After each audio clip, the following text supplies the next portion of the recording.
Now that we have covered equity and stocks, it's time to go over debt. Any idea what this is? Whenever you feel immense gratitude towards someone, you are in their debt. For example, I am deeply indebted to Princeton University for giving my diploma in Latin instead of English because it makes me feel so erudite. In finance, debt is a large category referring to borrowing or lending money. Let's survey a very unbiased sample of diverse people to see what sort of debt they have. My credit card counts as debt. In essence, my bank lends me money to buy as many square hot dogs as I can eat. Then I pay the bank back at the end of the month. My mortgage counts as debt. I bought a house worth $300,000, but only had $50,000 in savings. The bank loaned me $250,000 so that I could buy it, and I am paying them back in some complex process called amortization over the next 20 years. I bought a car last month and took out a car loan. That is debt as well. My university told me that I was too pretentious to qualify for financial assistance, so I had to take out a student loan. That counts as debt, right?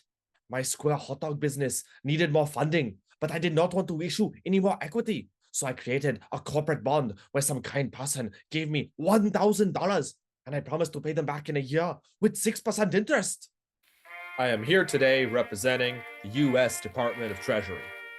Because our government is so responsible and makes financially sound decisions, they have a budget deficit, meaning that the taxes we collected were not enough to cover our government spending. So to make up the funding gap, we are issuing treasury bonds. We are asking people to give us money now, and we are promising to pay them back at 5% interest sometime in the future. As you just saw, individuals, corporations, and even the government may need to borrow money, and to do so, they take out debt. Most individuals are used to thinking of debt as when you need to borrow money. However, if you have savings, you can also invest in debt and use it as an income source.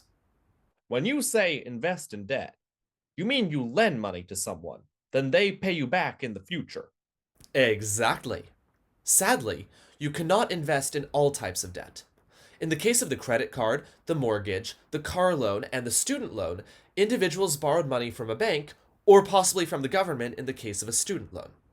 So it would be harder for individuals to invest in these types of debt. Not impossible, but more tricky. So the main types of debt you can invest in are corporate and government bonds. Do you know what a bond is? A bond is a psycho-emotional connection you have to someone or something. I, for example, have a strong bond to the vibrant languages of Latin and ancient Greek. Dico aliquid eriditum et non vocat malignis spiritibus. Alas, in economics, a bond is a type of loan. When an organization wants to raise money, it can create a bunch of bonds, which are essentially IOUs. Suppose I want to raise money right now. I will issue 100 bonds with a face value of $1,000 and a maturity of 5 years. This means that I promise to pay whoever holds the bond $1,000 in 5 years' time. The bond will also have a coupon rate of 5% paid on an annual basis. This means that every year I promise to pay the holder of the bond 5% of the face value of $1,000, aka $50. If people are willing to pay $900 for each of these bonds, then by selling 100 of them, I will have raised $90,000 that I can use today. And then I will have to pay each bondholder $50 every year, and then an additional $1,000 in 5 years' time. So, buying a bond means lending the seller some money right now, in this case $900, and then in exchange, you're promised more money in the future. Precisely. One nice thing about bonds is that they can be traded. In other words, if I buy a bond, but I no longer want it, I can sell it to someone else. So if you bought one of my bonds for $900, but then you wanted to get rid of it, you can find someone who's willing to buy it from you. They pay you some money now for it, which could be more or less than the $900 that you initially paid for it. And then they own the bond, meaning that they get all the future cash flows that were promised to the bondholder. So, are corporate bonds just when you lend money to a company, and government bonds when you lend money to the government? Exactly. There are also municipal bonds, where you lend money to a state or a local government. I hate to be a devil's advocate here, but what is stopping a corporation or the government from taking my hard earned money and never giving it back to me?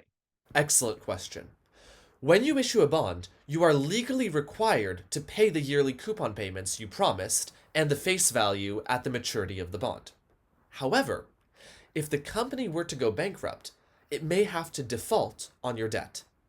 Two things can happen here.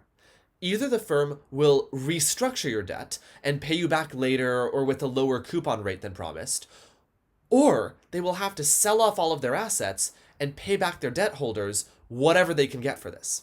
So you probably would get something back, but potentially not the full $1,000 that you were promised. So there is still some risk associated with corporate bonds, but only if the company goes under. And what about municipal and government bonds? Municipal bonds are in theory safer, but there is still a risk of them defaulting.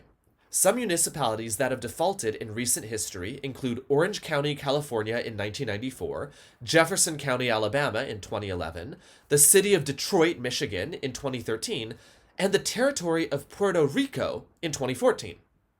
To date, the US government has never defaulted on its debt, which is why US treasuries are considered to be a safe investment.